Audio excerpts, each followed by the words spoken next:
a couple months ago, they announced that Spaceballs 2 was in production. They got a lot of returning actors coming back.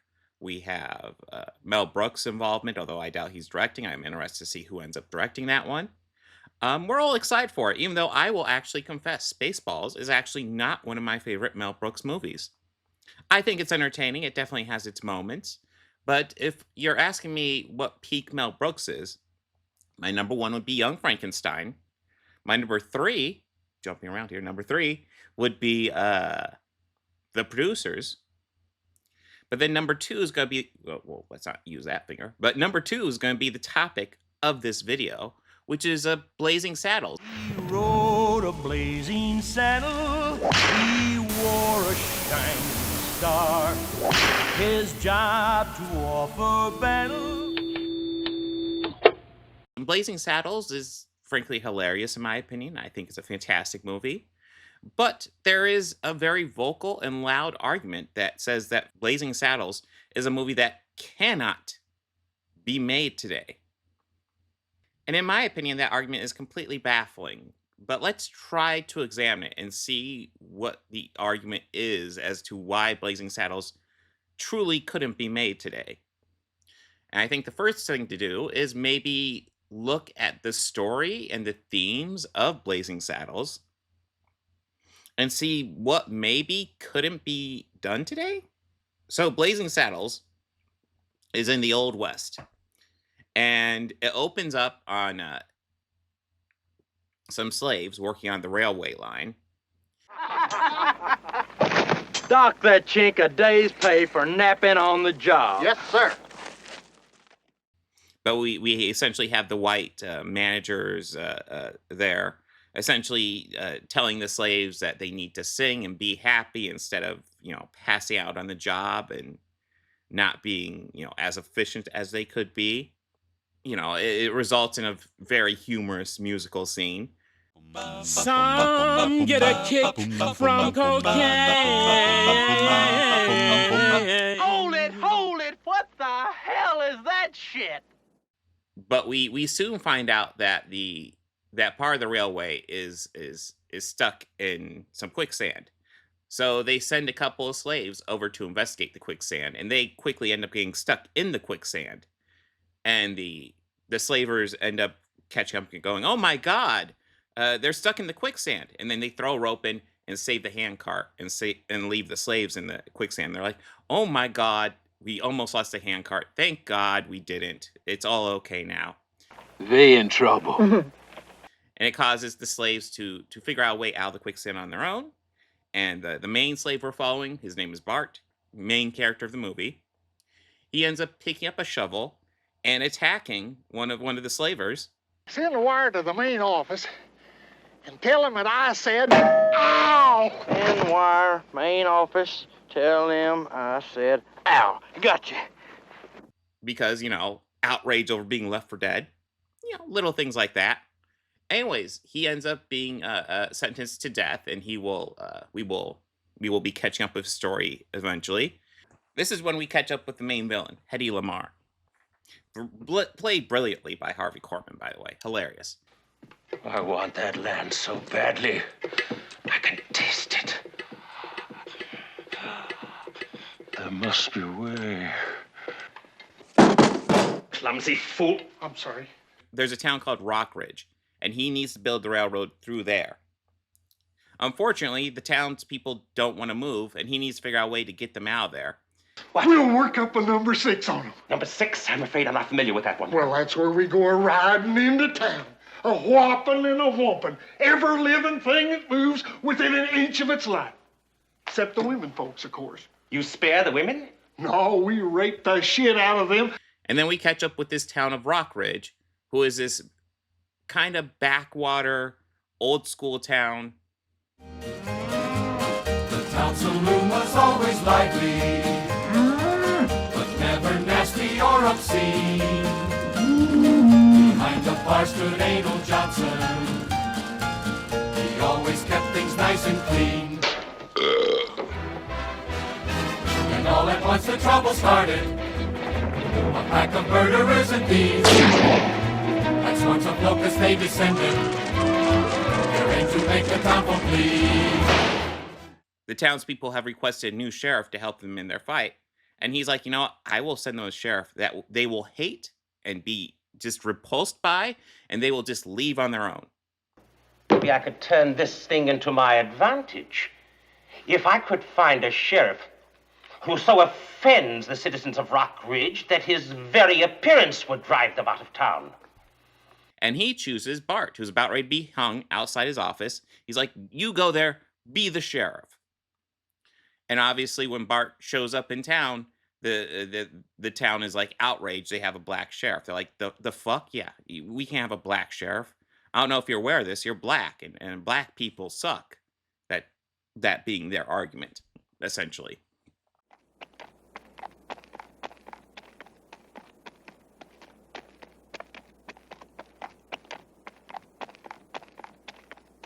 As chairman of the Welcoming Committee, it is my privilege to extend a laurel and hearty handshake to our new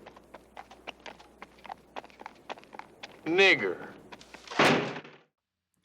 But as the movie goes on, we quickly see that Bart is probably the smartest character in the whole movie.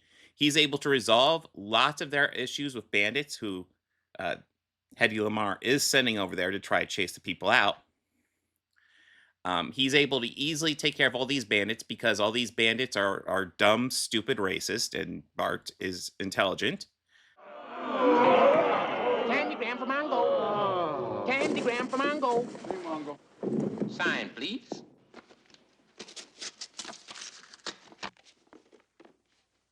Thank you.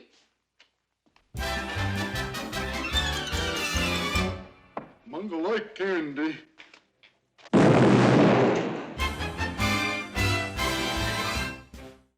He quickly makes friends with the Cisco kid, played by Gene Wilder, brilliant as well. By the way, Clever Little plays Bart. He is brilliant as well. Just great performances throughout this movie. But throughout the movie, Hedy Lamarr is trying to stop the sheriff because the townspeople are starting to like him, even though he's black and they're incredibly racist. They're like, you know, he's doing a good job. Maybe this will be okay. Good evening, Sheriff. Sorry about the up yours, nigger.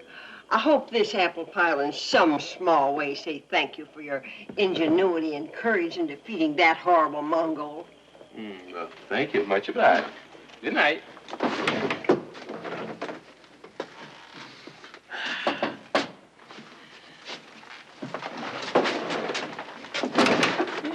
Of course, you'll have the good taste not to mention that I spoke to you. Of course.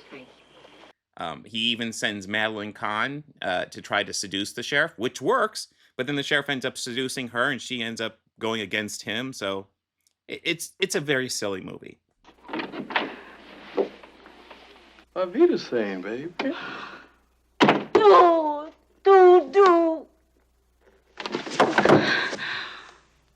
Oh, what a nice guy.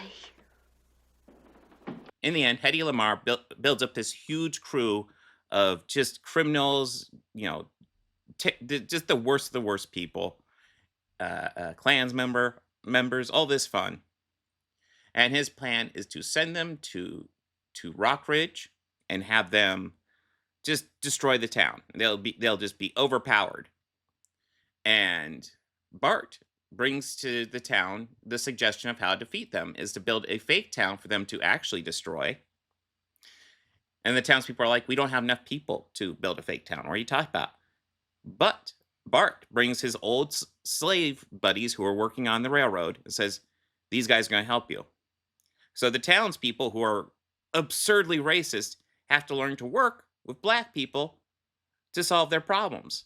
All right, we'll give some land to the niggers and the chinks, but we don't want the Irish. Everybody. No deal. Oh, prairie shit. Everybody. And that's what ends up happening. And the problems are solved. Now, unfortunately, we do reach the weak point of the movie. And I don't want to say it's like completely bad because it does result in some fun gags. But this is the point where the movie decides to go completely meta, and essentially we pan off the movie set and we see the movie studio, and the riot that's happening in the movie spreads out into the movie studio, into lunch commissary, and into Dom DeLuise's musical performance. What in the hell do you think you're doing here? This is a closed set. Piss on you. I'm working for Mel Brooks. Not in the face. Thank you. It doesn't really fit with the themes or the story of the movie. It does provide some funny gags, but it is very, it feels like they kind of ran out of funny ideas for the ending and just said, fuck it, we'll just do this. Still doesn't kill the movie. The movie is overall very funny, works on its own, and even in that moment where they're doing the whole meta thing, it has some funny gags. But anyways, that's pretty much the whole movie. Sheriff Bart gets into a limo and rides off into the sunset.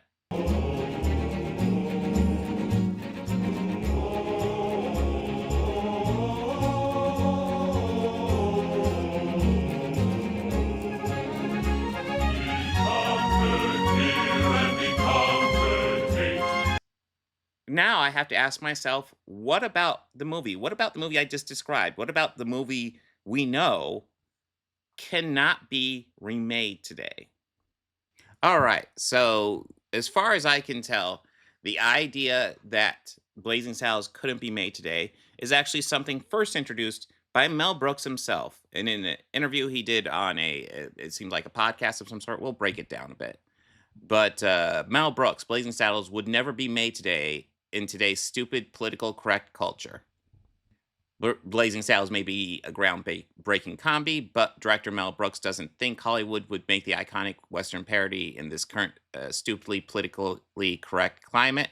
The Oscar winner described PC culture in a recent interview with BBC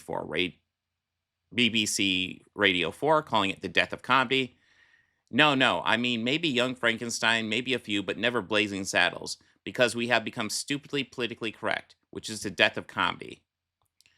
He said when asked if he thinks he could get films like Blazing Saddles, The Producers, or Young Frankenstein made today. It's okay not to hurt feelings of various tribes and groups. However, it's not good for comedy. Comedy has to walk a thin line, take risks. Comedy is lecherous. Comedy is a lecherous little elf whispering into the king's ear, always telling the truth about human behavior. But then if we go a bit further, we also see in this interview, he also talks about things that he wouldn't talk about. I personally would never touch gas chambers or death of children or Jews at the hands of Nazis. Then he said, everything else is okay. So I find it interesting. So he seems to argue that being politically correct harms comedy, but also arguing that there are certain things we maybe shouldn't talk about or maybe should talk about carefully, which seems like a contradiction. But there's even more of a contradiction to this whole thing. Now, as lots of people may know, Mel Brooks has been converting a lot of his movies into plays. He did it with The Producers, and he also did it with Young Frankenstein. I think Producers was by far the most famous, but he did it with Young Frankenstein as well. And he was also pondering making it with Blazing Saddles. Now, as far as I can tell, he never did complete his Blazing Saddles musical, but I find it interesting because the information shows that he was working on it pretty much at the same time he was making the statement that Blazing Saddles couldn't be remade. So he's literally working on a remake while saying it couldn't be remade, which seems to really tell me that he was maybe looking for easy clicks to get it promoted and seeing if he could, seeing what the public engagement was. And it seems like largely the public engagement with that argument came from a certain group. But we'll get to them at some point here. We'll get to them soon. I don't want to quite dive into that angle yet. But let's maybe break down the themes a bit of Blazing Saddles and ask, why would it possibly have issues getting made? What is so politically incorrect? Because the overriding theme of Blazing Saddles, and it's kind of in your face and blunt about it, it's that racism is stupid. That is flat out the point of the movie. It's saying racism is absolutely painfully stupid. What did you expect? Welcome, Sonny. Make yourself at home. Marry my daughter. You gotta remember that these are just simple farmers. These are people of the land. The common clay of the New West. You know. Morons.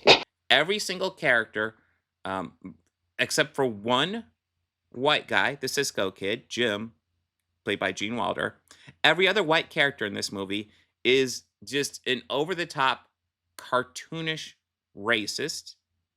And that includes the characters played by Harvey Korman and Mel Brooks himself. Although I guess you could argue that Mel Brooks is playing a bit less racist than most of the white characters, but he's also playing a complete idiot and completely corrupt. So take what you will of that. Sign this, right here. Oh, okay, give us a hand here. All right, sir. Work, work, work, work, work, work, work, work, work. Hello, boys. Have a good night's rest. I missed you. But overridingly, the point is racism is dumb, stupid, ignorant, bad. But also, the only way you can overcome racism is working together by having people of different cultures. At the end of the movie, we see the racist townspeople working with the minority groups that were enslaved, working together to solve the problems, and everything worked out well. They won the day. Ta-da. So the overriding message is racism bad. And I have trouble seeing how that couldn't be remade today. Because overall, from a story perspective, from a theme perspective, this movie, I could make the argument, is just as relevant today as the day it came out. So what's the argument that it couldn't be remade today? Well, let's discuss a little bit about all these arguments about not remaking stuff. Like, you can't make this today. You can't make that today. Some big ones off the top of my head. There's 3 big ones I can think of off the top of my head outside Blazing Saddles. First one, Animal House. This is a movie I absolutely love, but it does feature scenes where John Belushi is seen spying inside a sorority and watching women get undressed. Fucking cringy as fuck. Dated. Not cool. He's supposed to be one of the heroes, although he's also presented as, he's Bluto. Another one that I also really like is MASH, and I would absolutely argue the movie MASH, and I'm talking about the movie MASH, is better than the TV series. You can fight me on that, but absolutely, the movie's so much funnier. But in MASH, there's this character, Hot Lips Houlihan, who is just a complete stick in the mud. She's awful. And our heroes decide to get back at her by blowing up her shower stall and exposing her completely naked to the entire troupe, which is not good. It's not good. That's very sexual assaulty, very, very, very sexual harassment type stuff. And then the third example is actually the movie I actually dislike, but lots of people do love this movie. It is pretty much an 80s classic. I'm not a fan. We all have different opinions. But that is Revenge of the Nerds.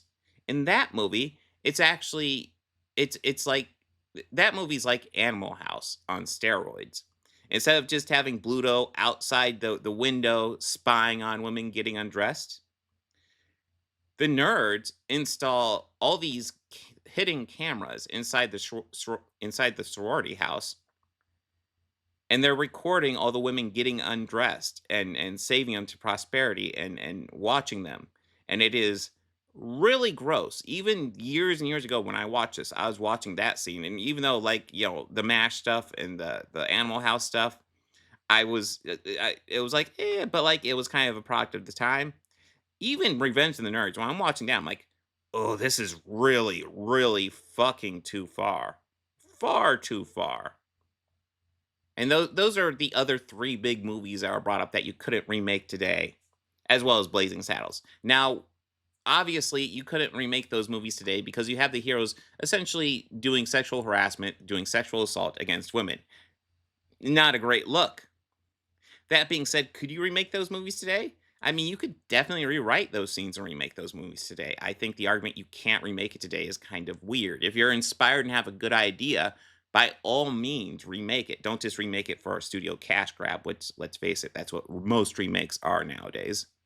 But if you want to remake it because, you have a director who has a cool idea on how to reinterpret this material, by all means, go for it. But here's the deal. Blazing Saddles doesn't have anything like that.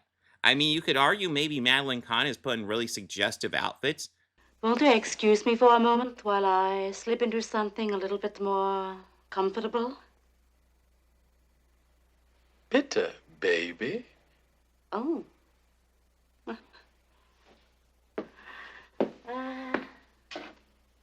Why don't you, loosen your bullets?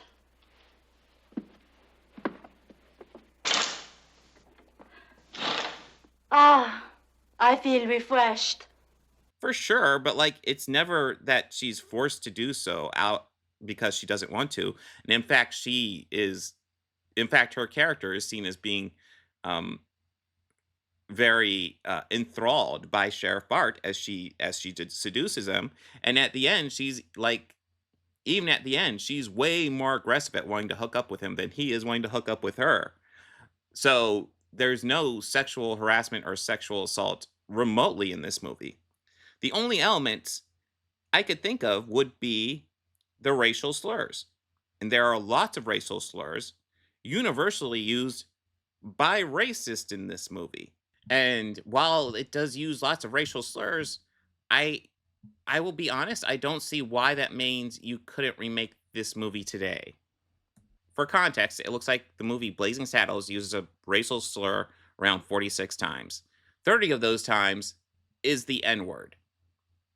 And a lot of that is hard R. I've actually noticed while watching on Paramount Plus, the subtitles will do the A version, but when you're listening, the characters are saying the hard R version.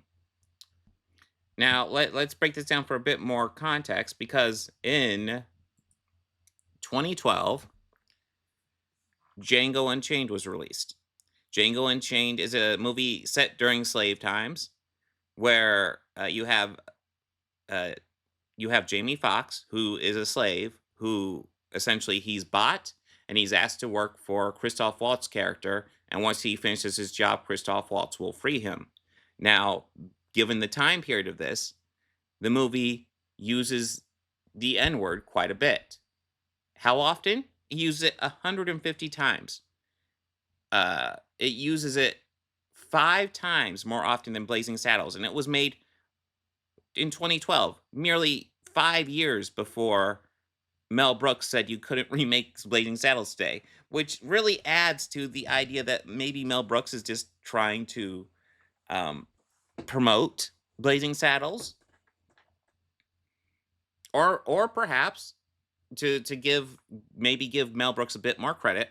Perhaps he is just saying that if he were to make Blazing Saddles, he wouldn't want to use the N-word as often as he does in today's climate. Maybe it's as simple as that. But the fact is, in the climate when he said that, and honestly, I feel in the climate today, you can use the N-word in the movie using the proper context. Given the setting established in Django Unchained, I think using the N-word is acceptable. And it's the exact same thing with Blazing Saddles. Given the context of when that movie is set, I think using the N-word is acceptable to make your point, especially since part of the point of those movies is that the people using the N-word are just gross and disgusting racist. Just flat out racist. So to try to figure out exactly what the argument is that a certain group uses to say you can't remake Blazing Saddles today, I dug up some tweets from, Elon Musk Nazi Central. Watching the best Western ever and could never be made today with all the limp-wristed libtards running around. Blazing Saddles. Saying, what's a movie that actually couldn't get made nowadays? And it has a gif of Blazing Saddles included. And then a commenter saying, I'm standing with the post saying Blazing Saddles. And another person asking, what's a movie that actually couldn't get made nowadays? And another person answering Blazing Saddles. And then another person, Blazing Saddles. This Mel Brooks film starring Cleavon Little and Gene Wilder. Brooks co-wrote the screenplay with several people, including Richard Pryor. The film's stellar cast also includes Alex Karras, Mel Brooks, Harvey Korman, Madeline Kahn, and Slim Pickens. So there seems to be this argument that somehow Blazing Saddles couldn't be made today. And I'm not going to lie, looking at the context, looking at the world we live in, I actually don't understand this argument at all. I would have no problem with Blazing Saddles being remade if somebody had the idea of how to do a different interpretation of it. I mean, one could argue, if you just want to do the same movie again, no point. That movie already exists. We already are going through that with these Disney live action remakes, where lots of times they're just making the same goddamn movie, but with more live action actors. And it's like, there's no point. So if you just want to remake the exact same movie, then don't. But if somebody had a different interpretation and an idea of how to do that movie differently, I don't see why you couldn't remake this movie today. And I think it's, of course, worth pointing out, a lot of the people who seem to think that Blazing Saddles is owning the libtards seem to be missing the point. Blazing Saddles is making fun of everybody who uses those derogatory terms on a regular basis. If you are out there just saying the N-word and all these racial slurs, this movie is making fun of you. This movie, Blazing Saddles' primary target is racist. In fact, I would argue a lot of the people who are saying you couldn't remake it now because of the racial slurs in it and because libtards would get offended by it, those people are the targets of Blazing Saddles. Those are the people that Blazing Saddles is making fun of. The best argument you could make that Blazing Saddles couldn't get remade today would be that studios would get a bit shy about making a movie that is so in your face, blatantly anti-racist and woke. Yes, Blazing Saddles is woke. Its main character is a black guy, and you could argue he's absolutely a Gary Stu because he's smarter than everybody else around him. He can outwit anybody quite easily. Nobody is remotely a threat to him. There's one token white guy who's allowed to be a nice guy, but all the other white people are gross and just vile, disgusting people. So at best, you can make the argument that this movie couldn't get remade today because you just have the usual chuds who are the people who are arguing that couldn't get remade today, arguing that it's woke and bad. So that's the best argument I can come up with. Blazing Saddles can't get remade today because it's woke.